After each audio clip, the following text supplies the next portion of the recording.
وسلم بدا رب بارك فيه ختما وابتدا واجعل الجنة مأوانا غدا واجعل الجنة مأوانا غدا تريد لما فما وهدى فاتيا يونس وسلم بدا رب بارك فيه ختما وابتدا واجعل الجنة مأوانا غدا واجعل الجنة مأوانا غدا إنني عاص مسر ما أدا أنني أرجو بجاه أحمدا عفو ربي ورضاه أبدا ثم كوني دائما في سعداء إن تريد علما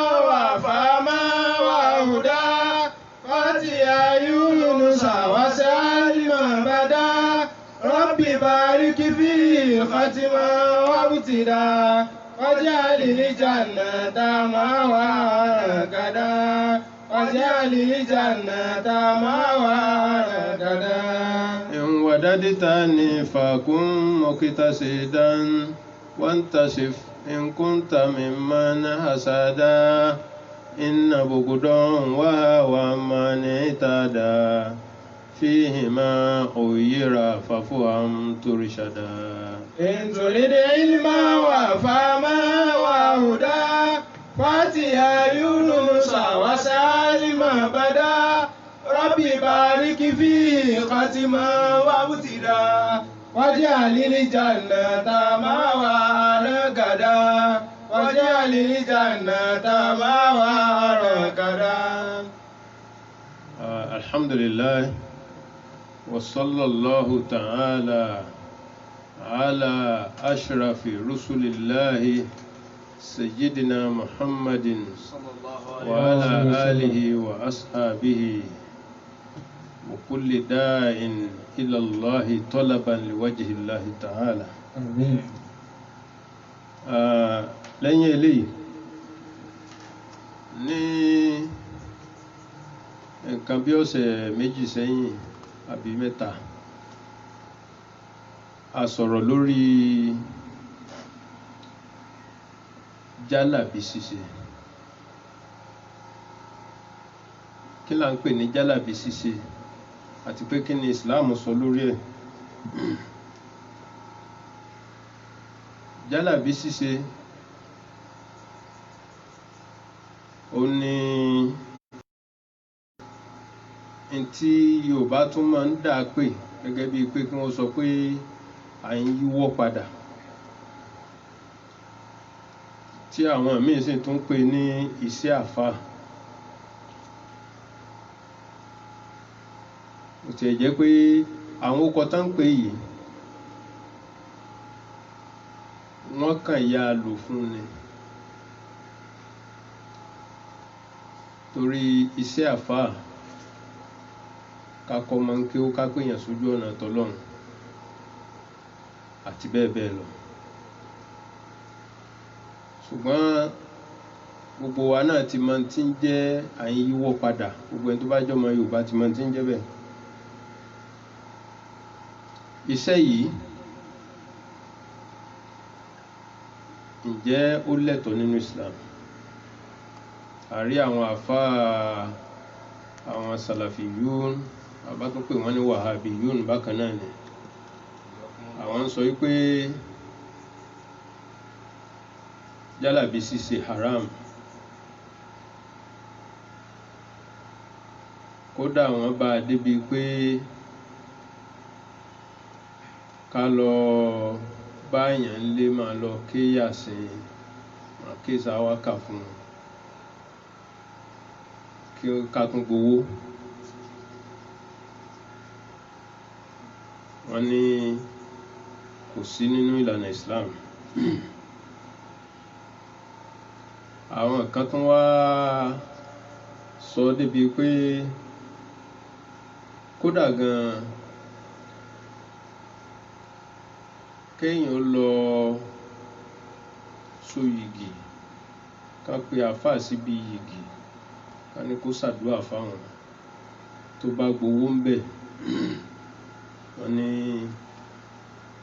owó àrámù ní jẹ. Lára iṣẹ́ jálàbí òun ni ká hàn tú àti sọ tàdúrà ní ká pe ní ládùúà ká lọ sí fún wọn ká sì gbowó ń bẹ̀. Lẹ́yìn náà ká hàn tú ká mú tàbí ká hàn tú sínú pépà ká fi kọ́lé àbí ká fi kọ́ ọrùn àbí ká fi ṣe ìfúnpá àbóǹdè.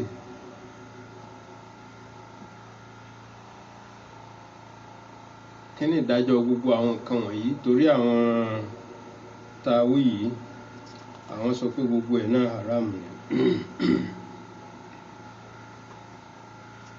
Wọ́n láwọn èèyàn tó ń ti wọn wọ́n ní torí ànábì ò ṣe sallallahu alaihi wasallam. A wà kọ́kọ́ gbé láti bí hàn tún ni. Ǹjẹ́ a lè hàn àyà al-Qur'an ká fún yàn ká fọ̀ ká hàn sí wàhálà àbí ká hàn sí gbogbo ibi tá a bá hàn sí ká wá fomi fọ̀ ká pé kẹ́nìyàn ó mú? Tàbí bẹ́ẹ̀ sì kọ́ ká hàn ká ní kó máa fi para? Àwọn nǹkan wọ̀nyí kí lè rí rẹ̀ nínú ṣẹ̀ríà? Lẹ́yìn náà ǹjẹ́ èèyàn tún wá lè hàn àwọn nǹkan wọ̀nyí kó so kọ́rùn fẹ́ni tí ò bá mọ tí ò bá lè ka tí ò mọ Arabic tó lè fi ka al-Qur'an ká wá hàn nǹkan yìí fún ta sì rí pé bùkátà àwọn àyà ìṣọ́ra ká wá hàn ká ní kó máa fi sígbèrí tó bá fẹ́ sùn àbí bẹ́ẹ̀ sì kọ́ kó fi sẹ́nu ọ̀nà ilé rẹ̀ ẹ̀míkẹ́mí ò ní wọbẹ̀. Tàbí bẹ́ẹ̀ sì kọ́ ká fún un kó fi ṣe ìfúnpá òǹdè kó fi sápò gbogbo bẹ́ẹ̀ bẹ́ẹ̀ lọ kó fi kọ́rùn. Kí ni níbo láti rí ìdájọ́ ẹ̀? Ipa lè hàn tú. Torí àwọn tá a wí yìí àwọn salafiyun wahabiyun tí a mọ̀ sí alùsùnà wọ́n ní ibi tí wọ́n ti kọ́kọ́ gbé ni pé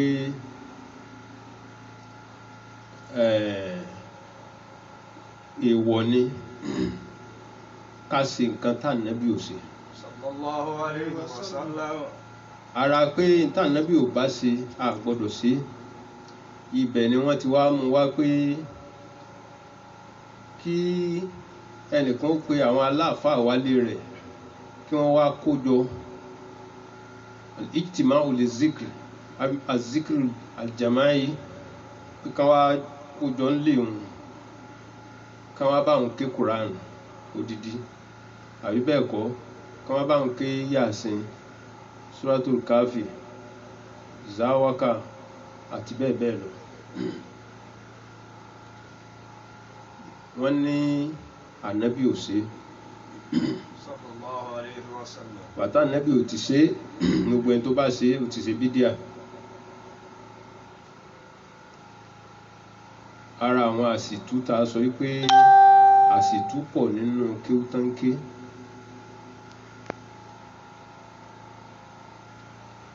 Ẹ rí i pé mo sọ ní inú orí prógrámù yìí nígbà kan pé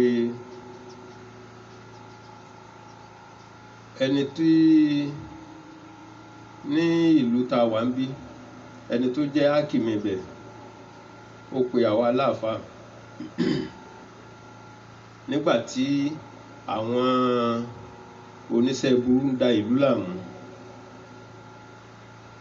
Wọ́n wọlé wọ́n ṣe àwọn èèyàn léṣe wọ́n lọ gbẹ́ sàárè wọ́n kúkú ń bẹ̀ wọ́n dá àwọn èèyàn ó gbé èèyàn lọ gbogbo oríṣiríṣi báyẹn ṣẹlẹ̀. ẹni tó wá jẹ́ hákìmí ìlú yìí níbi táwa wà níbí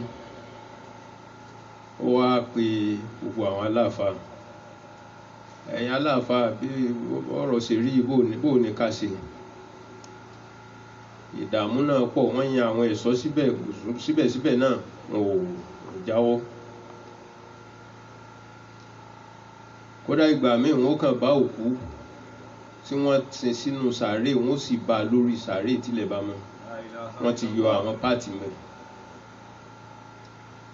Èyí ò ní hákìmí wá ní ó dà, kí lẹ̀yin àfáà rí sí, kí lẹ rí tá a lè ṣe, tá a lè fi bẹ lọ́hùn kọ́lọ́hùn ká ànáwó náà kó, torí gbogbo nǹkan ìgbìyànjú ẹ̀ṣọ́ tìjọba ni a ti ṣe tí ò ṣògbọ́n.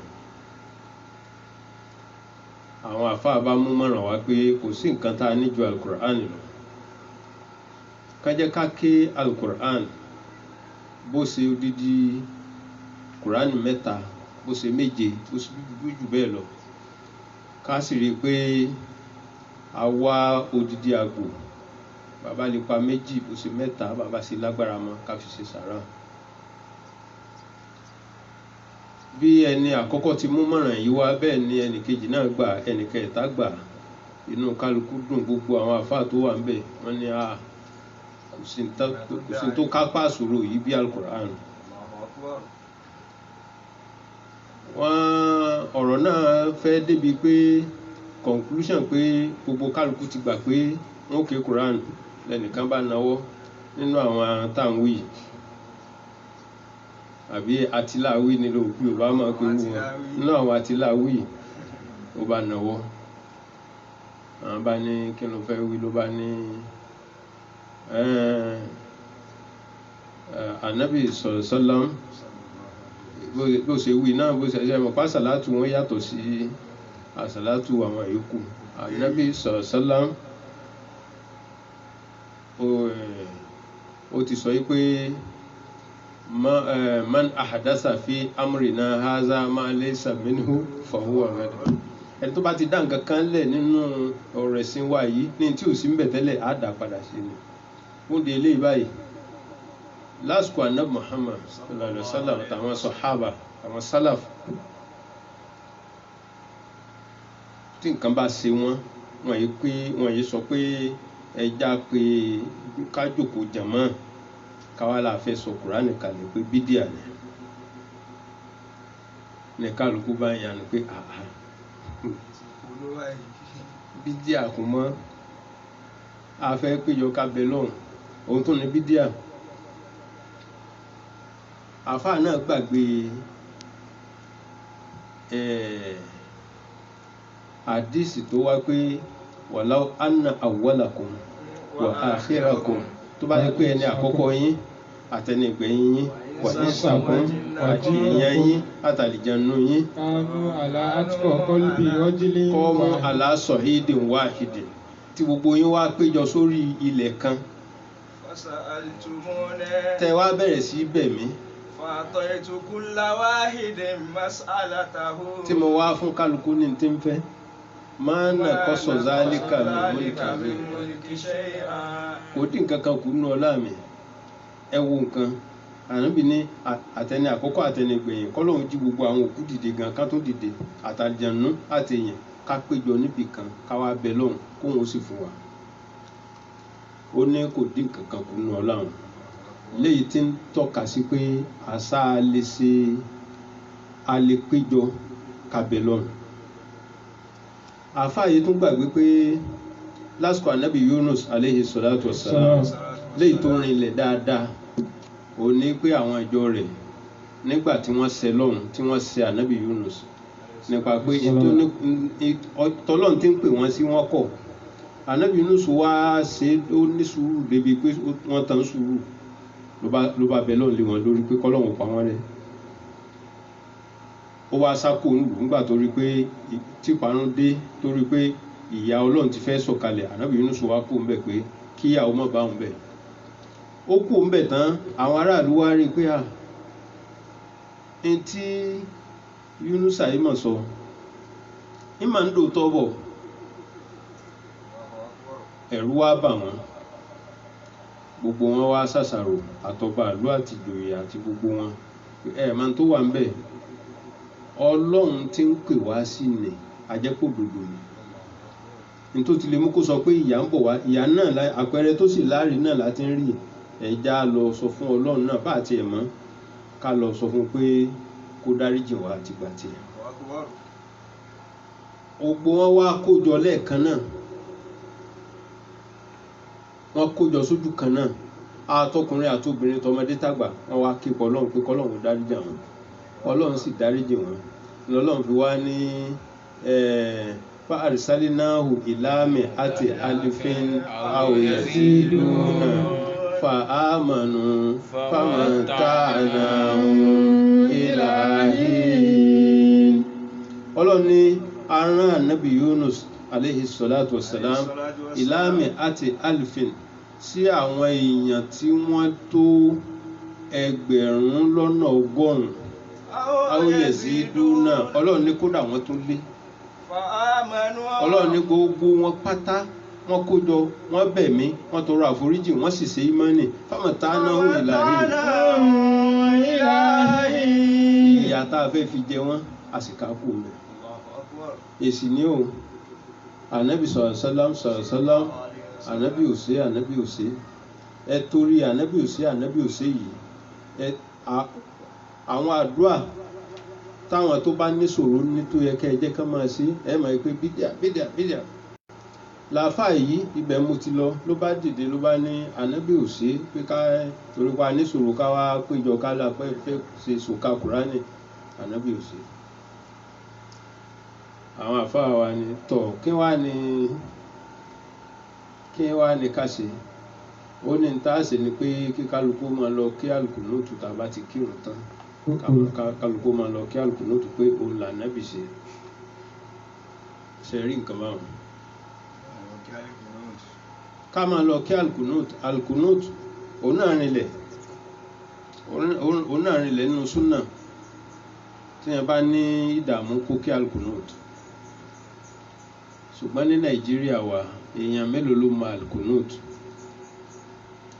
Ìlú tí àwọn mùsùlùmí tí wọ́n sì ń ké kúlù wàláù, tí wọ́n ń ké ní kúlùfù wàláù dì sí wọ́n sì ń ké bẹ́ẹ̀. Kúlùfù wàláù lẹ́lòmíǹké.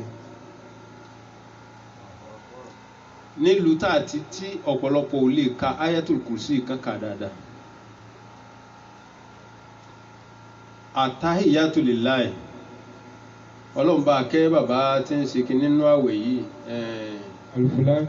Al-Fulani, Ọlọ́run bá kẹ́ wọn, Ọlọ́run bá ṣe dáadáa fún wọn. Ó wá ní káwọn èèyàn máa béèrè, yóò máa fún wọn ní ẹ̀bùn. Ẹnìkan wá béèrè, ẹnìkan wá pè wá ní òkè. Àtáyá náà kọ́ ni wọ́n ní kókà. Ọlọ́run bá kẹ́ Sheikh Al-Fulani. Ní Sheikh bá ní ẹ̀ka àtáyá lásán kò lè ká. Máa ṣe àsàlámà ní máa tẹ̀sẹ̀ pọ̀sẹ̀. Ṣé inú irú ìlú bẹ́ẹ̀ lẹ ti ní ká máa lọ ka àlùkùnútù? Torí pé àwọn máa rò pé kí ó ti yé àwọn tán. Wọ́n mọ̀ pé tí èèyàn bá ka Al-Qur'ani tán tó bá ka àdísì, Ọlọ́run gan ní ká tún ka ọpọlọ ká fi ṣe dáwà. Ud'u ila sabili rabbika bil hikmati wal maw'izati. Wọ́n tó fẹ́ pé àwọn èèyàn, àwọn tó fẹ́ pé òun lọ́kọ̀ọ́kọ́ wo ìṣesí wọn náà. Nígbà ní òkè ká máa ka Al-Qur'an, ká máa lọ ka àlùkùnútù. Ìmáàmù mi gan ò mọ kùnútù ká.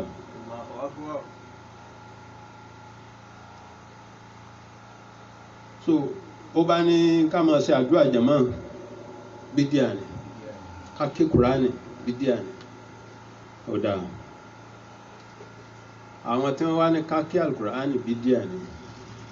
Sáwọn náà, àwọn náà gan náà ni wọ́n tún sọ pé ká tún hàn gan, ká sọ pé à ń hàn tú, ká wá mú àbí ká so mọ́ra. Bídíà ó tẹ̀ tó àrámù gan ni. Àwọn àdísì tó wá nípa káso tí ànábì tó ṣe léwọ̀ pé àwọn tí wọ́n máa ń so pàrọ̀ mọ́ra tí wọ́n ń so kíní mọ́ra pé gbogbo àwọn tí wọ́n bá ṣe irú yẹn á dá wọn dá ìtàn so mọ́ra yẹn wọ́n wá gbé gbogbo àdìsí yẹn wọ́n gbé lórí ẹni tó hàn áyà kùránì tó fi sára wọ́n ní bákan náà ni wọ́n. à ń bọ̀ ń bi eléyìí àmọ́ ibi hàn tún hàn ká hàn ká mú ká tún ká hàn ká fi para kódà ká tún hàn ká tún fi omi tó pọ̀ ká fi fọ̀ ká wá fi sinra sí ààyè ibi tá a mọ̀ pé kìí ṣe ilé ìgbẹ́ àbí ilé ìwẹ̀ níbi tá ń dẹ̀gbẹ́ sí bóyá láńlọ́ọ̀dù tó mọ̀ pé òun ní kọ́ńpáǹdì tó ṣe àwọn ààyè ẹ̀ǹkùlé míì sì wà tí wọ́n yé tọ̀ síbẹ̀ tí wọ́n yé yàgbẹ́ síbẹ̀ tó lè fi nǹkan yìí sinra kí ni ìdájọ́ gbogbo kìíní ibẹ̀ la kọ́kọ́ fẹ́ lọ lónìí èmi ò wá ní dára mi láàmú jìnnà nítorí pé tẹ́ ẹ bá mú àyà wá àyà Quran tẹ́ ẹ fi àdìsí lé tó sahih tẹ́ ẹ bá fi lé fún àwọn tó ń pera wọn lálùsùnà yìí lórí nǹkan tẹ́ ń ṣe tí wọ́n ní kò dáa tẹ́ ẹ bá mú ẹ̀rí wá pé Ọlọ́run wí báyìí ànábì wí báyìí wọn ò ní gbà o ẹni tí wọ́n lè gbà ní kẹ́ ẹ sọ fún wọn pé Albani ó sọ báyìí Ibnu Usaymin Ibnu Taymiyyah Ibnu Qayyim àwọn tó fẹ́ gbọ́ nù ẹ má ní ẹ gbọ́ ṣé Ibnu Baz náà sọ bẹ́ẹ̀ ẹ bá níbẹ̀ náà a jẹ́ pé o ṣe déédéé nù àwọn tẹ bá ní Ọlọ́run ló wí ànábì ló wí tẹ́ ẹ wá lọ pọ̀ mọ́ Ibnu Taymiyyah Ibnu Baz ọ̀rọ̀ kọ́ lẹ́ sọ̀rọ̀ èyí ò náà lẹ́fìrí pé ọ̀pọ̀lọpọ̀ ẹ̀rí tí ìbá mú wá tá a bá lọ tá a bá bọ̀ ń darí sọ́dọ̀ àwọn àfáà àwọn tán gbàgbọ́ pé ibi tí gbàgbọ́ tí wọ́n wá ní ń darí síbẹ̀ ẹ̀ wá ní jẹ́ ká lọ jìnnà lórí eléyìí Sheikhul Islam Ibn Taymiyyah rahmatullahi alayhi ọlọ́mọba kẹ́ bàbá náà àwọn alùsùnà wọ́n gba bàbá náà gbọ́ wọ́n fẹ́ gbà gbójà nábì lọ walaw atayta allazina utul kitaba bi kulli ayatin ma tabi'u qiblata ọ̀rọ̀ wọn bí ọ̀rọ̀ àwọn Yahudi àwọn Nasara ni Ọlọ́run ní bọ́ bá fún wọn ní gbogbo ayàtọ̀ màtàdísì wọn nígbà ìtọ̀wí àfi tó bá lọ́pọ̀ mọ́ tó bá bá ìlànà tiwọn mu ẹ wo adúrú ẹ̀rí táwọn àfáà ti mú wá lórí kásẹ̀ mọ́lídì nàbí sallallahu alayhi wa sallam síbẹ̀síbẹ̀ wọn ò gbà ẹ bá ní kí lórí òun lánàá bí ò sí à ń bọ̀ wá bí bẹ̀rù ẹ wá bá ń lọ nu tíra Ibn Taymiyyah rahimahullahu ta'ala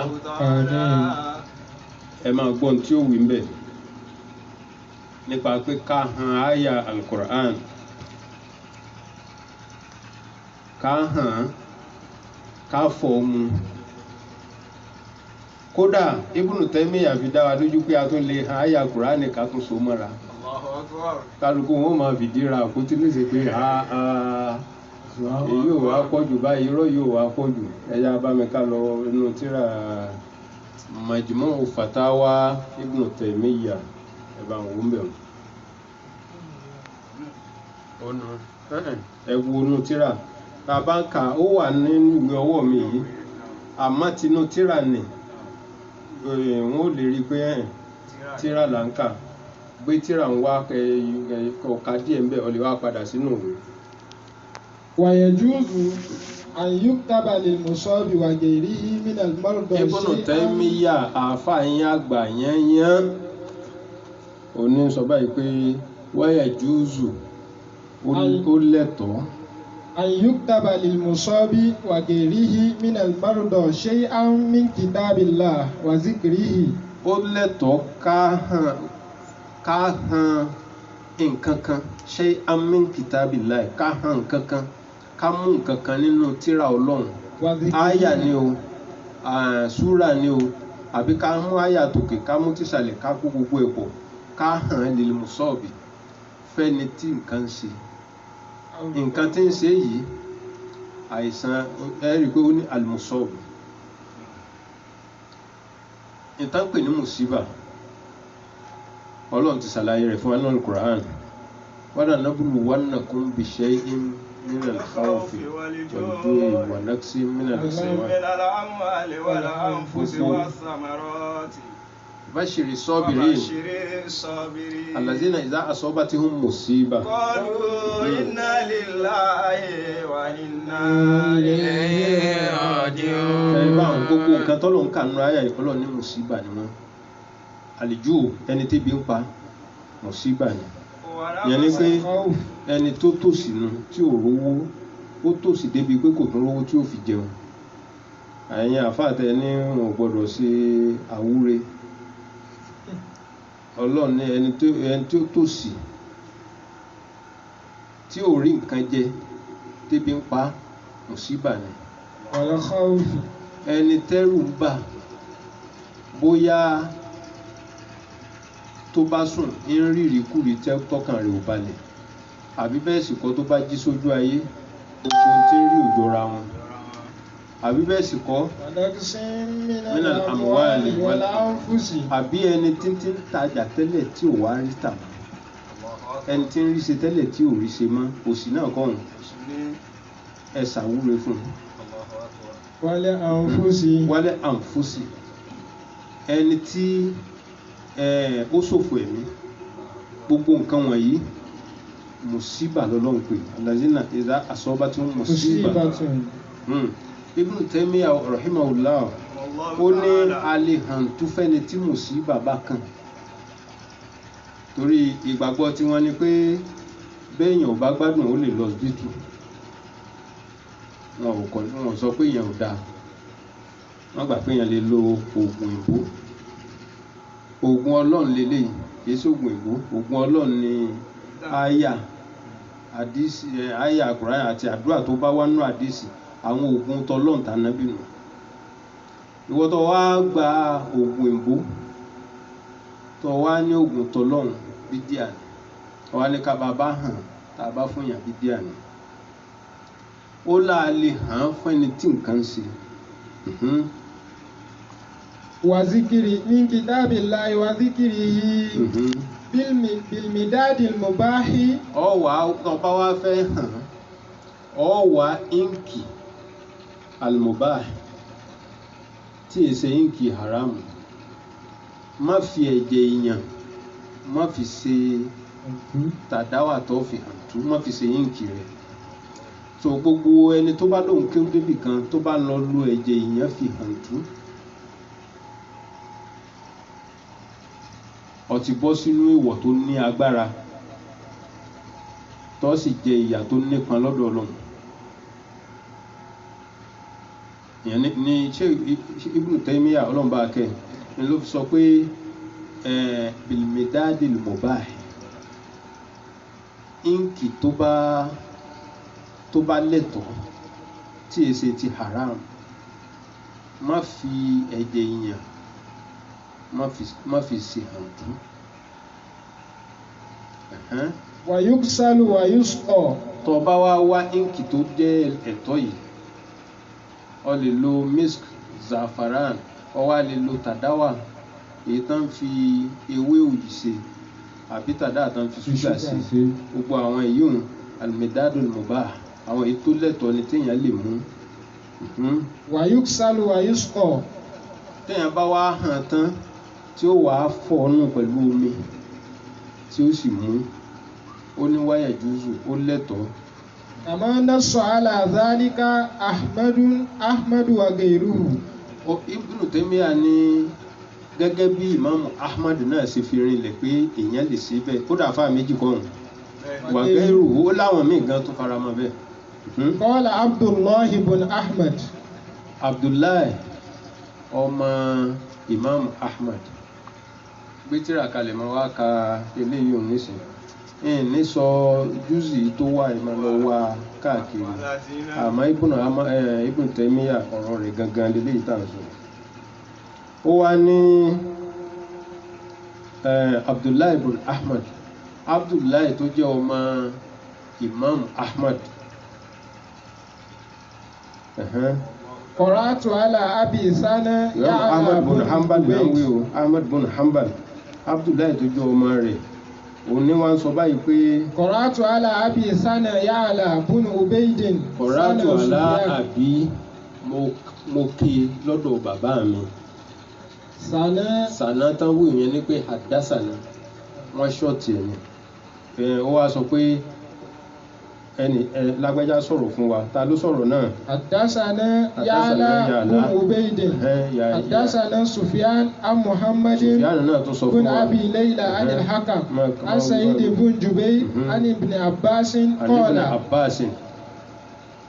ibnu Jubair náà gba alátọ̀dọ̀ ta ni ibnu Abbas qala ó sọ báyìí iza ashira ala al-mar'ati wiladatuha ó ní ibnu Abbas sọ pé obìnrin tó wà nínú oyún tó wá ń rọbí tí ò wá rọ́mọ ní bíbọ̀rọ̀ falyaktub bismillahi la ilaha illallah al-halim al-karim ibnu Abbas ń kọ́ ibnu Jubair pé kó kọ àwọn orúkọ Ọlọ́run tó ń fẹ́ máa kà yìí kó hàn ní hàntú bismillahi kó kọ bismillahi la ilaha illallah al-halim al-karim kó máa kọ́ bá wọn subhanallahi rabbil arshil azim alhamdulillahi rabbil alamin. ẹ̀yin àfọ́ oníjàlábí ẹ̀ máa sáré kan ti yín àwọn tí wọ́n bá pè ní bídíà ẹ̀ fi wọ́n lẹ̀ pẹ̀lú bídíà wọn. كأنهم يوم يرونها لم يلبثوا إلا عشية أو ضحاها. ara nǹkan tí ó tún kọnu. كأنهم يوم يرون ما يوعدون لم يلبثوا إلا ساعة من نهار بلاغ فهل يهلك إلا القوم الفاسقون. yóò ṣe hànú ó jẹ́ àwọn ìsí ọ̀rọ̀ mẹ́ta tí Ibn Abbas ní àáhàn. àbáwá hàn tán bò láṣẹ. Qala Abi. Abdullahi ọmọ Imam Ahmad bin Hanbal ó wá ní bàbá mi ló wá sọ báyìí. Haddathana Aswad bin Amir bi isnadihi bi ma'nahu wa qala yuktabu fi ina'in nazifin. ó ní hàntú tí à ń wí yìí ó lákọ̀ọ́ sí inú igbá tó bá mọ́ àbí àwo tó bá mọ́ àbí tírè tó bá mọ́ tàbí wàlá bó bá wù ọ́ lè kọ sára pépà tó bá wù ọ́ tún lè kọ sára bí kó sàjẹ́ tó bá mọ́. fayusco. tá a bá wá hàn bẹ́ẹ̀ tán a wàá fọ̀ tá a bá fọ̀ tán a wàá fún obìnrin náà mu obìnrin tí ò rọ́mọ tí tẹ ọmọ mú tí ò rí bí á wà fún ó sì ṣiṣẹ́ dáadáa. Qala Abi wazada fi Waqi'un. ọmọ Imam Ahmad òun ní tí wọ́n sọ báyìí pé ó ní bàbá àwọn tí wọ́n sọ fún un. wazada fi Waqi'un. fatusqa wa yundahu ma duna surratiha. Abdullahi ọmọ Imam Hanbal ó wá ní tani Waqi'u ó ní ló tún wá sọ fún un pé tá a bá fún obìnrin mu tán obìnrin tó fẹ́ bímọ yìí tá a bá fún un ní hàntú ìmọ̀. wa yundahu ma duna surratiha. a tún wá ṣẹ́ díẹ̀ kù a wọ́n sí ìsàlẹ̀ dodo rẹ̀ ọkọ rẹ̀ ni ó ṣe yóò fún un. Qala Abdullah ra'aytu abi yaktubu lil mar'ati fi jami. náà ni wọ́n fi sọ ní tá a fi ní ọkọ rẹ̀ ní ó ṣe fún ni pé ẹ rí i pé àwọn náà sọ pé yòǹdọ́hù tí àáfàá bá ti hàn tí ó hàn tán yóò gbé fún ọkọ obìnrin yìí àbábúrò rẹ̀ lóbìnrin àbẹ́gbọ̀n rẹ̀ lóbìnrin àbíyá rẹ̀ inú wọn fi ní fáyòǹdọ́hù ẹnikẹ́ni nínú àwọn táwé wọ́n gbé fún wọn wọ́n wàá lọ fún wọn wọ́n wàá fi wọ́n abẹ́ ìdodo obìnrin náà àbí kan fi ra قال عبد الله رأيت أبي يكتب للمرأة في جام أو شيء نزيف. kò tán síbẹ̀ o Abdullahi kan náà yìí náà tó ní ó lóun tún rí bàbá tó bí òun Imam Ahmad bin Hanbal ìmáàmù ẹ̀yìn Salafi náà sì ni ó lóun rí bàbá òun yaktubu lil mar'ati tó obìnrin bá wà nínú oyún yóò wá hàn àwọn ìrántí yìí tá a fẹ́ sọ yìí. fi jamin. yóò hàn sínú kọ́ọ̀pù àbí glass cup àbí abọ́ tó jẹ́ bí àwo àbí gbogbo nǹkan tá a bá sàmọ̀ pé nǹkan tó mọ́ni nínú nǹkan tá a ń lò tá a fi ń ṣe nǹkan jíjẹ tí àbí wàhálà táwa ń lò láyé ìsìn. وقال أبو عمرو محمد بن أحمد بن حمدان الحيري أنا الحسن بن سفيان النسوي حدثني عبد الله بن أحمد بن شبوية حدثنا علي بن الحسن بن شقيق حدثنا عبد الله بن المبارك عن سفيان عن ابن أبي ليلى عن الحكم عن سعيد بن جبير عن ابن عباس قال إذا أسر على المرأة wọ́n tó fi dọ́dọ̀ Ibn Abbas radiyallahu anhu ó wá sọ báyìí wọ́n ní Ibn Abbas sọ pé إذا أسر على المرأة ولادها tóbìnrin bá fẹ́ bímọ tí ó tètè rọ́mọ náà bí ìyẹn ní pé tó wà nù oyún tí ò wá tètè rọ́mọ bí. fàlíyàtù bisimilahi la ilaha illallah al-aliyyu al-azim. pé kí wọ́n kọ bisimilahi la ilaha illallah al-aliyyu al-azim. la ilaha illallah al-halim al-karim. subhanallahi wa ta'ala rabbul arshil azim. walhamdulillahi rabbil alamin. كأنهم يوم يرونها لم يلبسوا إلا عشية أو ضحاها كأنهم يوم يرون ما يوعدون لم يلبسوا إلا ساعة من نهار بلاغ فهل يهلك إلا القوم الفاسقون. قال علي يكتب في قاعدة àwọn àyà yìí sínú tákàdá. فيعلق على عضد المرأة. الحمد لله. ó ní tá a bá han àwọn àyà yìí á hàn sí tákàdá kan ṣe tó ń rí báwọn. فيعلق على عضد المرأة. a wàá so máa pa obìnrin la ilaha illallah. Allahu akbar kabira. a so máa pa obìnrin. Qala Aliyun. obìnrin tó wà nínú tó fẹ́ bímọ ni o ìta àkọ́kọ́ ni pé ká hàn bá ti wí ni ká fún un ká sì fi mọ abẹ́ ìdodo rẹ̀ ẹlẹ́ẹ̀kejì yìí á tún wá hàn bákan náà sínú tákàdá á di tírà tí àwọn eléèbó ń pè ní láyà àbí á wá dìbò àwọn á wà so mọ́ apá obìnrin tó ń rọbí. Qala Aliyun. Wa qad jarrabnahu falam nara shay'an a'jaba minhu. ó ní a ti dán iṣẹ́ yìí wò láì mọye ìgbà ó láti rí oògùn abíwẹ́rẹ́ tó yani lẹ́nu tó sì yára ṣiṣẹ́ tó dàbí Allahu akbar kabira. iṣẹ́ yìí. Fàyíṣà wádàt. ó wá ní tí a bá wá so mọ́ obìnrin lápá tó bá di pé ó bá bímọ tán. Tuhillu sari'an. ìwọ tó so mọ́ ọ wà túkù. Thumma taj'aluhu fi khirqatin aw tuhrikuhu. ọ wà lọ ọba dì mú kó ń bẹ̀ ọ wà dì mọ́ aṣọ kan kó má bàa di pé wọ́n máa tẹ̀ mọ́lẹ̀ àbí bákan àbí obìnrin tó wà nù ẹ̀jẹ̀ yóò tún máa wá fara kàn án àbí bẹ́ẹ̀ sì kọ́ bò mọ́lẹ̀ àbí kọ́ súnà tòró ti ṣiṣẹ́ tí ó ṣe tán. gbogbo ń ta àkàyí pátá ta ló ṣàlàyé lórí ẹ̀ ọ̀rọ̀ Ibn Taymiyyah Sheikh al-Islam Ibn Taymiyyah àfáà yín àgbà ló sọ bẹ́ẹ̀ ó wá sọ nínú tírà rẹ̀ Majmu'ul Fatawa Majmu'ul Fatawa ẹ lọ máa wá ń bẹ̀ẹ́ rí tó bàbá wulẹ̀ fàáyà kankan mọ́ ọ̀rọ̀ Ibn Taymiyyah àti tó wọn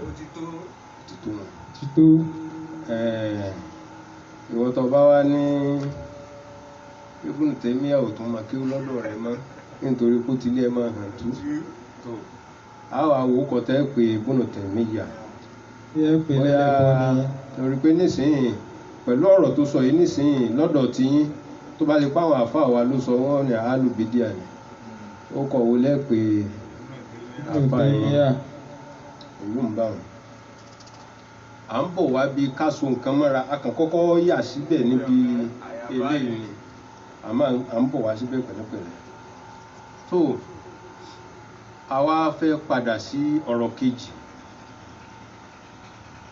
àáfàá tí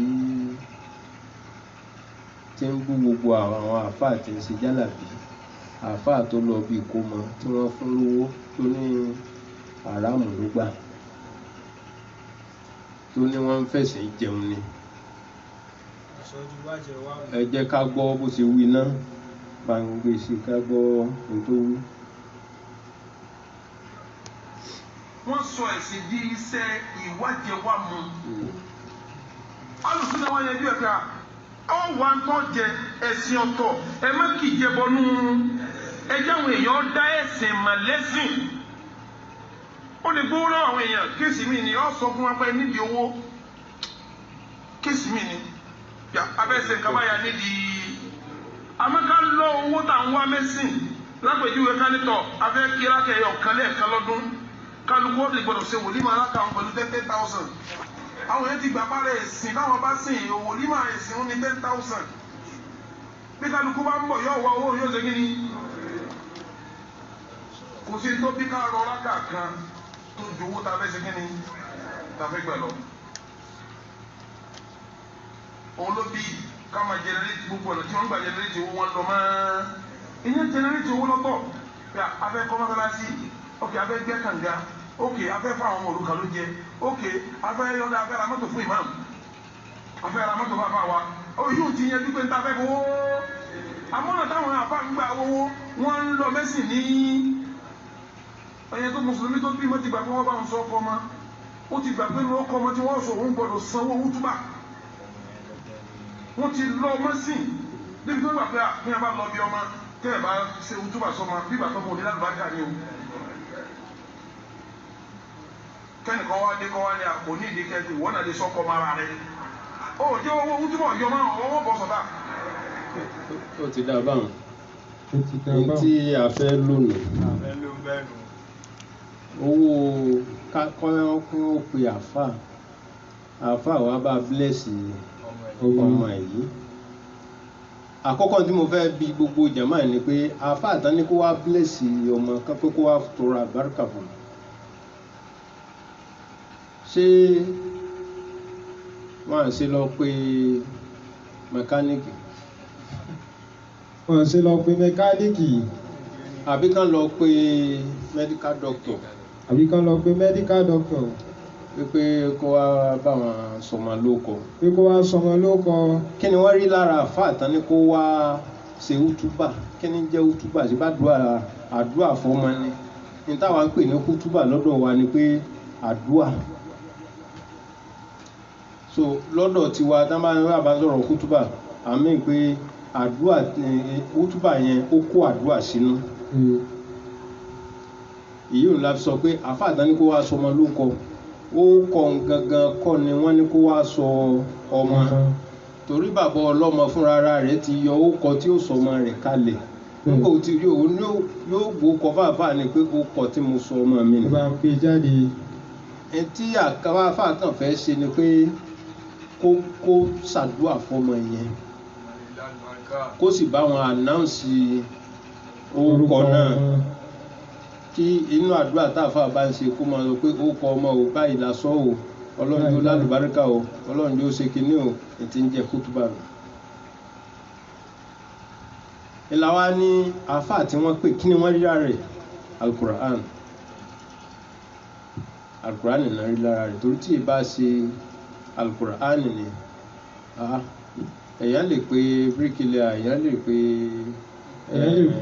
ẹlẹ́ran èèyàn lè kò sẹ́dí ò lè pè pé ẹ wá bá wa sọmọ lóko ẹ wá bá wa ṣe òwúrọ̀ bá wa ṣàdúrà èèyàn lè pè ṣùgbọ́n ó là pé kùránì ń bẹ lára àfà ìlú táwa sì wà gbogbo èèyàn kí ń ké kùránì gbogbo ìgbà àwọn òbí ọmọ wa ń wò pé àfà tí ń ké kùránì gbogbo ìgbà yìí ẹnu tó fi ń ké kùránì ni kó wá bá a fi ṣàdúrà fún ọmọ so gẹ́gẹ́ bí wọ́n fi yẹn kọ́ sí báwọn sàábé náà ti ń ṣe pé ẹni tó máa bá rí kó lálùbáríkà lára wọn ò gbọ́mọ lọ fún un bá ṣe ń gbọ́mọ lọ fún ànábì Muhammad sallallahu alaihi wasallam yóò sì gbọ́n wọn ládùúgbò ń bẹ̀. tó tí wọ́n bá wá ní káàfà náà wá bílẹ̀sì ọmọ kò tí ì ṣe wọ́n bẹ̀. ẹ̀yìn wọn ò sì tí ì tako pé kí bàbá ọlọ́mọ sọmọ rẹ̀ lórúkọ bàbá ọlọ́mọ náà ló sọmọ rẹ̀ lórúkọ torí àáfà ò ní débi súná tán kó wá sọ pé nísìnyí báyìí orúkọ tí mo rí pẹ́ lè sọ ọmọ yìí Abdullahi ní kẹ́ ẹ sọ àwọn bàbá ọmọ rẹ̀ àáfà ó kọ̀ ọ́ sí ọdún mọ́ni ń tọ́ka sí pé àáfà yẹn kọ́ ló sọ ọmọ lórúkọ bàbá ọlọ́mọ ti sọ ọmọ rẹ̀ lórúkọ ẹsẹ̀ tí ń sọ ọkọ sọmọ rẹ̀ létí before ọjọ́ tí wọ́n ké sáfà pé wàá bá wa bless ọmọ yìí léyìí tí ń jẹ́ pé àṣìwí ni kó kọ́kọ́ sọ pé bàbá ọlọ́mọ lè sọ ọmọ rẹ̀ lóko èyí ń tí ń ṣẹlẹ̀ náà ní tẹ́lẹ̀ náà bàbá ọlọ́mọ náà ní sọ ọmọ rẹ̀ lóko tàfà ni pé kó wọn fẹ́ jà lùbáríkà rẹ̀ nǹkan so èyí ń bá wọn ṣùgbọ́n owó tó wá ní wọ́n ń gbà ń bẹ̀ wípé wọ́n sọ ẹ̀sìn di ìwájẹwàmù àkọ́kọ́ ẹ bá ń bí òun gangan àwọn ìjọ yín tí ń lọ gbowó ní Saudi ló kọ àwọn ọmọ òrukàn wípé àwọn ọmọ òrukàn làwọn fẹ́ fún lówó yìí ẹni kíkọ̀ọ̀kan nù wọ́n máa jáde kí wọ́n máa fi ọlọ́run àti ànábì kí wọ́n máa fi ọlọ́run àti alukurani búra pé gbogbo owó ọmọ òrukàn táwọn gbà kò dí sísì gbogbo ẹ̀ làwọn dìlíbà fáwọn ọmọ òrukàn náà kí wọ́n máa fi ọlọ́run àti wọ́n fi kurani búra ní gbangba wípé táwọn bá lè mú nǹkan kan bẹ̀ báyìí ni kórí báwọn kí wọ́n gbégun lé èyí tó bá tó bẹ̀ nù ẹni kó jáde. èyí tó bá tó bẹ̀ kó jáde kó wá búra. owó kànga tẹ̀ ń gbé káàkiri tán kó fún yín èyí tó bá tó bẹ́ẹ̀ kó jáde pé gbogbo owó kànga tán kó fún yín ni ṣẹ́kù dín sọ́wọ́ kẹ́ ẹ máa sọ fáwọn tẹ́ fẹ́ gbé kànga fún pé ètò iṣẹ́ ọtíwáyé tí ó ti pọ̀ ju àìlọ́dínkù kò sówó lẹ̀ báyẹn tìkìtì ẹ̀ ò lè yọ ń bẹ̀ èyí tó bá ní gbogbo owó pátá lòun kó lé orí kànga tán ní kó òun gbẹ òun ò ṣe kọ́bọ̀kù sọ́wọ́ tó ẹni kó jáde kó gbé Al-Qur'ani kó fi búra kó sì ṣe pèsè pé tó ń bá purọ́ báyìí ní kó rí fóun. gbogbo ẹran ọdún bá ń gbà náà. owó mọ́sálásí tẹ̀ ń kọ́ káàkiri èyí tó bá tó bẹ̀ nù yín kó jáde kó fi Al-Qur'ani búra pé owó mọ́sálásí ní déédéé bẹ́ẹ̀ ti gbà gbogbo ẹ̀ pátá kò dí kọ́bọ̀kù sápò ara yín gbogbo ẹ̀ lẹ́ fi ṣe mọ́sálásí ni jáde kó wá búra. ó jáde kó búra pé gbogbo mọ́sálásí tóun ti ń gbà láyé tó pé tóun bá tán gbówó fún kóun ó kọ́ kó fi Kùránì búra pé òun ò sí nǹkan kan kù sí àkáǹtì ẹni kó jáde kó búra pẹ̀lú Al-Kùránì kó sì ṣe pèsè. òró nígbà kan tí mo dá wákà fún wọn pé ẹ bá rà lò súnà tó gbowó ní Saudiya tó lóun ìrántí mú nínú bọ́ǹsì tí wọ́n jẹ́ àmìrù tẹ̀bára lò súnà tó gbowó ní Saudiya láti ó fẹ́ fi kọ́ mọ́sìkì ìrántí mú ṣe dáwàkà ọmọ tó bá fowó náà kọ́ mọ́sìkì tán tó bá dà yókù sápò ara olè náà ni ara olè náà ni tó ọwọ́ á dà yókù sápò rẹ ara olè ni ọba kọ tán ó yẹ kó kó owó yòókù kó kó fáwọn tí tán bẹ̀yìn ṣe pé owó tó kù ni àbí bẹ́ẹ̀ kọ́ àwọn tó kọ́ mọ́sálásí fún kówó yẹn fún wọn pé àwọn tán gbówó fún wa o owó tí wọ́n ní ká fi kọ́ owó ṣẹ́kù torí náà ẹgbàá yìí máa fi mánéjì mọ́sálásí èyí tí ń jẹ́ súnà nù sẹ́yìn ò tí fẹ̀sìn jẹun báwọn ṣé gbogbo ọmọ òrukàn pátá tẹ ẹ kọ́kọ́ wọn tẹ ẹ ya fọ́tò wọn lọ fún àwọn ọ̀gá yín ṣé gbogbo wọn ní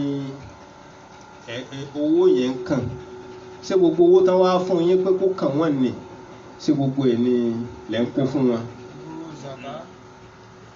àwọn ẹran ọdún màálù ọdún tẹ̀ ń gbà àti bẹ́ẹ̀ bẹ́ẹ̀ lọ ẹ jáde kẹ búra lórí mídíà bá ti sọ̀rọ̀ yìí kẹ wá gbé kúránì lọ́wọ́ kẹ wá máa sọ fọ́lọ́run pé ìwọ Ọlọ́run tó bá jẹ́ pé ẹ bá dí nǹkan kan kù sápò ara yín nínú owó kànga owó ọmọ òrukàn owó mọ́sálásí tẹ̀ ń kọ́ báyìí ni kó rí fún yín báyìí ni kó rí fún yín ẹ jáde kẹ wù torí wọ́n máa ṣe bí ẹni pé àwọn ni wọ́n mọ̀ jù àwọn ni wọ́n tẹ̀lé ìlànà Ọlọ́run jù wọn lábùsí kankan wọn ní jàmbá kankan ń bọ̀ wá fi abẹ́ àfáà tí ń gbowó òkú mọ́ ń bọ̀ wá bẹ́ẹ̀ àwọn mo kàn kọ́kọ́ fìyẹn challenge wọn èyí tó bá tó bẹ́ẹ̀ kó jáde lórí mídíà kó búra kó búra kó fọlọ́run búra kó sì ṣépè sí tó bí ò bá rí bẹ́ẹ̀ àtòun àtàwọn ìyàwó àtàwọn ọmọ òun kí àwọn ọmọ bá wọn tó kó ṣépè bẹ́ẹ̀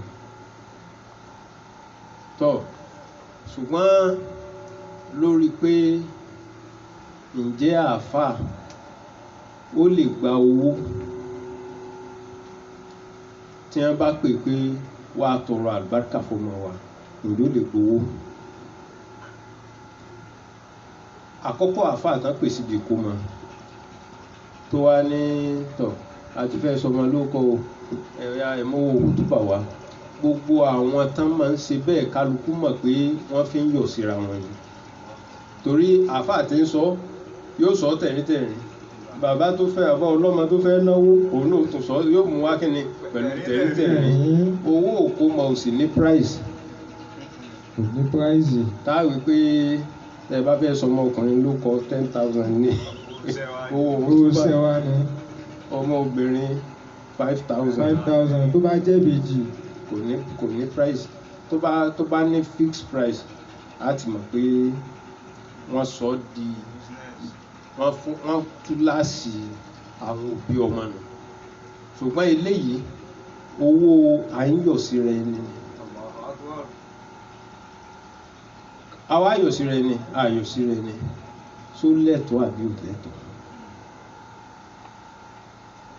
ìwọ tó bá ti ní àáfàá ń fẹ̀sẹ̀ jẹun nítorí eléyìí àti kọ́kọ́ bí ọ pé kí ni wọ́n rí lára àáfàá Al-Qur'an ni tá àáfàá bá débẹ̀ tí ó bá sọmọ tí ó bá ṣe hútúbà ni ṣé yóò máa sọ pé ó dífá fún Ọ̀rúnmìlà níjọ́ tí ń lọ bá àwọn ẹlẹ́yẹ ṣe múlẹ̀ ṣé tí ó máa wí nù bí kó máa níbi hútúbà kí ni ó wí a'udhu billahi minash shaitonir rajim bismillahir rahmanir rahim yóò ka Fatiha fún wọn yóò ka tí ara rẹ̀ bá ká láti kà yóò kà fún wọn yóò sì ṣàdúrà Allahumma barik fi gbogbo ẹ̀ báwọn yóò wá sọ̀rọ̀ àlùbáríkà fún wọn tó bá ti pé tó lórí Kùránì tá a fà á kà yìí tí wọ́n wá fún lówó tẹ́ ẹ bá ló jẹ̀bi a jẹ́ pé ìmáàmù mọ́sálásí tí ẹ gbà pé kó máa wá kírun mọ́sálásí tẹ́ ẹ̀ tó ń sanwó oṣù fún kí ni fi ń jẹun jẹ̀mọ́ ẹ̀sìn ní sẹ́sìn kan ní fi ń jẹun ni làdáni mọ́sálásí tẹ́ ẹ ní ìwọ lọ́mọ pèrún làdáni sì níṣẹ́ rẹ̀ tí ń ṣe bóyá ó ní ṣọ́ọ̀bù kan lẹ́gbẹ̀ẹ́ mọ́sálásí tí ń tajà ń bẹ̀ wọ́n sì gbà pé kó máa pèrun yóò pèrun ó tún fún lówó oṣù kí ni fi ń jẹun ẹ̀sìn ní kò tí ì fẹ̀sìn jẹun lọ́dọ̀ tí yín àáfàá lè kéwú tó kọ́ ọmọ kéwú tó ní kí àwọn ọmọ ó sanwó lè kéwú kí ni fi ń jẹun ẹ̀sìn ní bá a ṣe ń ṣe ní bẹ́ẹ̀ ni wọ́n ń ṣe Mẹ́kà Ibnu Bazi Usaimin gbogbo wọn báwọn wọ́n ń gbowó oṣù owó oṣù iṣẹ́ kí ni wọ́n ń ṣe tán gbowó oṣù ṣé kìí ṣe iṣẹ́ ẹ̀sìn ni wọ́n ń ṣe Allahu Akbar Hafizahumullah àbí wọn lówó oṣù tán gbà Sùdẹ́ẹ̀sì ṣé kò gbowó oṣù tí ń ka Kùránì fún yín so gbogbo àwọn eléyìí wọn ò fẹ̀sìn jẹun ẹnu àfáà tí wọ́n kàn ní kó wá ṣe àdúrà fọ́mọ òun nìkan ní fẹ̀sìn jẹun ntí má yà wá o ntí má dì sí wá àyẹ̀ ń bọ̀ lọ́tọ̀ àmọ́ à ń kọ́kọ́ ń fún yín ní àwọn kàtígórì iye àwọn àfáà tó ń fẹ̀sìn jẹun tó bẹ̀rẹ̀ látòrí ẹ̀yin tẹ́ ń gbowó tẹ́ lẹ́ ń fowó kọ́ mọ́sálásí tẹ́ dà yókù sápò rẹ̀.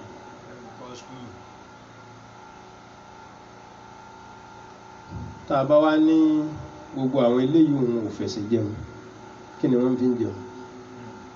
kí ni wọ́n fi ń jẹun. torí ìdí eléyìí Ànábì sallallahu alayhi wa sallam ó ní khayru ma yukhazu alayhi al-ajru kitabullahi àbíbò ló ṣe wúlò ó ní inna ahaqqa ma akhaztum alayhi ajran kitabullahi èyí tó lẹ́tọ̀ọ́ sí jù tẹ́ lè máa gba owó yà lé lórí tẹ́ lè máa gbowó lé lórí òní tírà Ọlọ́run àdìsí yìí ó wá ṣe lẹ́tọ̀ọ́ táwọn eléèbó ń pè ní ó legalize ẹ̀ fún gbogbo àfà tí wọ́n bá lọ báyìí pé àfà mo fẹ́ kẹ́ ẹ bá ń ṣe àǹtú kan sí wàhálà tá a fà wá ní àǹtú tó fẹ́ hàn yìí ẹ bá ní lágbára ẹ mú wá tó bá gba owó nì àdìsí yìí sọpọ́tì àfà tí ń hàn tú tí sì ń gbowó hàn tú àdìsí kan yìí náà ó hàn Kùránì ó sì gbowó lórí ẹ̀ ó sọpọ́tì ẹ̀ àfà tó lọ ka ó túbà níbi ìkómọ níbi yìgì gbogbo ibi tó bá ti lọ ka kútúbà tí wọ́n bá fún un lówó tó bá gbà àdìsí kan yìí náà ó kín lẹ́yìn bó ṣe kín ìmáàmù mọ́sálásí tí ń gbowó oṣù bó ṣe kín lẹ́yìn bó ṣe kín àfáà lè kí ó ṣe kín lẹ́yìn àwọn mọ́sálásí àwọn sálàfí láwọn èyí tó bá tóbi dáadáa nínú àwọn mọ́sálásí wọn àfáà tí ń ṣe tàfsírì olówó oṣù tí ń gbà ajánásì rẹ̀ olówó oṣù tí ń gbà ajánásì tẹ́ẹ̀sì tí ń sì ń gbowó oṣù lé lórí ẹ sọ ajánásì ànábì fún mi sọ́lá ànábì ti yan ajánásì sábò bákárì lájánásì sálàfù wo ló lóun fẹ́ ṣe tàfsírì tó wá ní káyọ̀nìkan mọ́ báwọn jà àmọ́ ẹ̀yìn ni ajánásì ẹ̀ sì tó máa sanwó oṣù fún ẹ bá ní sáwó àwọn tí mo mọ̀ tán sanwó fún ìdàkọ̀ nínú àwọn mọ́sálásí yìí tọ̀ fún di eléyìí báyìí ẹ má rànjú mọ́ àwọn àfáà oníkò mọ̀ èmi tí ń sọ̀rọ̀ yìí náà èmi gan ráàyè kò mọ̀ kìí ṣe pé owó òkú mọ̀ ní ń jà fún àmọ́ àwọn tán gbà ẹ má hàn náà wọn ẹ̀tọ́ wọn ni wọ́n ń jẹ torí pé n tí wọ́n rí lára wọn tán fi pè wọ́n Kùránì ni àwọn náà sì débẹ̀ Kùránì náà wọ́n kà tí wọ́n bá fún wọn lówó lórí Kùránì ni àdìsí náà ti sọ pé Kùránì gan ló lẹ́tọ̀ọ́ sí jù ká máa gbowó lórí ẹ̀ bí yóò ti jẹ́ nù àwọn lórí tọ́pìkì kan yìí náà lórí tọ́pìkì kan yìí náà àlàyé tó kù lórí ẹ̀, àlàyé kù nítorí tí pọ́blẹ́mù àwọn ọmọ ìyá wa yìí ni pé tí wọ́n bá ti rí kéwù kan wọn à ní fi làákàyè wọn yí wò pé bó ló ṣe rí kán tó wò ó lọ bòmíì. Wọ́n ó ti gbàgbé pé sharia Islam méjì ni tashdidun wa rukhsa, méjì ni sharia, tashdidun wa rukhsa. tó bá fa níbì kan yóò tún dẹ̀ níbì kan. Ẹ jẹ́ n fún yín lápèjúwe ẹyọ kan àbí méjì àbí mẹ́ta. Gbogbo wa láti mọ̀ pé ànábì ó hàn náà ó kọ̀ fún wa pé kí ṣòkòtò wa ká sọ wa máa wọ́lẹ̀, gbogbo wa la mọ̀ bẹ́ẹ̀.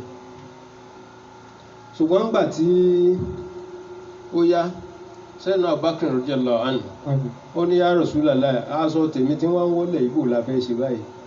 Ànábì ní kìí ṣe bíi tiẹ̀, ìwọ ò fi ṣe fàárí, àwọn tí ń fi ń ṣe fàárí là ń bá wí. Tó ṣe ó ti dé ní òkè ẹ̀tún rí ó tó ti tu ní nísàlẹ̀ wí. Èyí tó léwu nìkan làwọn wà gbámú, tìsàlẹ̀ tó ti tu nì. So gbogbo àwọn tó bá ti ṣòkòtò wọn bá ti wá balẹ̀ wọ́n wá kó wọn sí òkè kan náà pé gbogbo wọn bákan náà ni. Ìní là sọ pé agídí wọn pọ̀. Agídí wọn pọ̀. Okùn tí Albani gẹ́gẹ́ bá ti fi fídíò rẹ̀ hàn yín jẹ́ ló tó náà sọ pé ẹ̀yin wàhábíyà àṣejù yín pọ̀, agídí yín pọ̀. Agídí yín pọ̀. Ẹ ti mẹ́sìn lè kọjá bójúṣe Ọlọ́run gan sí mu. Sallallahu alayhi wa sallam. So inshallah tó bá tó di ọjọ́ mẹ́jọ kọ́lọ̀ fún wa lẹ́mìí àtàlàáfíà. Àmín. A jẹ́ ká mọ̀ pé ṣé jálàbí a lè ṣe, jálàbí ṣíṣe inú tí jálàbí ṣíṣe tó ní òun ni hàn tó hàn tá a ti ṣe lónìí ara jálàbí. Àáfàá tí wọ́n pè kó wá kó lọ bí kó mọ bí yìí wọ́n ti kó pọ̀ mọ́ jálàbí. Bẹ́ẹ̀ náà wá ní ká di nǹkan mọ́ra, ká di tírà mọ́ra, àbí bẹ́ẹ̀ sì kọ́ ká gúngún ká lọ lílọ̀ ká sopọ̀ ká dì ní kò bẹ̀rẹ̀ ká fi sára. Kí ni ìdájọ́ rẹ̀?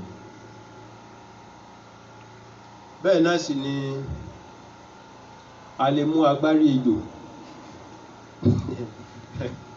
agbárí ọ̀ní àti àwọn nǹkan bẹ́ẹ̀ bẹ́ẹ̀ lọ ká jó tí ó dúdú pàó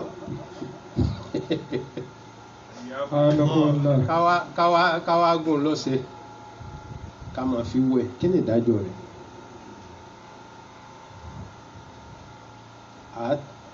A tẹ̀síwájú inshallah. Èyí tí mo kàn fẹ́ kí ẹ̀yin ọmọ ìyá wa alùsùnà ò sí ni pé ẹ má sọ pé ọkùnrin tí ń sọ̀rọ̀ yìí àwọn oníbídíà nítorí kò ní ọgbọ̀n. Ní tí ń sọ ní kẹ́ ẹ máa tẹ̀lé. Ìta ń sọ ni ẹ máa tẹ̀lé. Ọ̀rọ̀ tí mo kọ́ sọ lákọ̀ọ́kọ́ yìí nísìnyí ta hàntú ẹ lọ wo nú tírà tí mo ló wà. Ẹ lọ wò ó. Tí ò bá wá sí ń bẹ̀ lẹ́tọ̀ sọ pé oníbídíà nìyẹn. Ṣùgbọ́n tó bá wà ń bẹ̀ tẹ́ bá kọ́ fẹ́ pè mí lóníbídíà ẹ kọ́ pé Ibn Taymiyyah lóníbídíà ni. Àwọn àfáà tí wọ́n wá kó fàtáwà rẹ̀ jọ gbogbo wọn pátá lóníbídíà gbogbo wọn. Bó ti jẹ́ nù.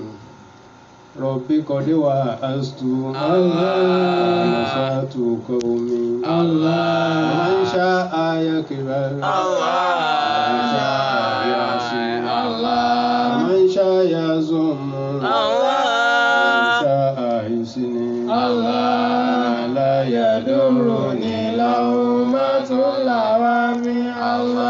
Bó ti jẹ́ lẹ́gbọ́ yẹn ti wí tèmi ná.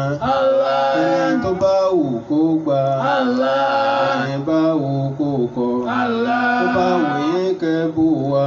Allah. Wù yín kẹ́yìn wá. Allah. Àwa tó ní sọ́lọ́dọ̀ yóò fi sọ ẹ̀sọ́ wa. Rabbi ya wakilu. Bika tawili. Bika malazi. Bika litijai. Alaika tikali. Bika asiku. Ala haulika. Ala quwwatika. Itimadu amri Allah ya mujira man da Rabbana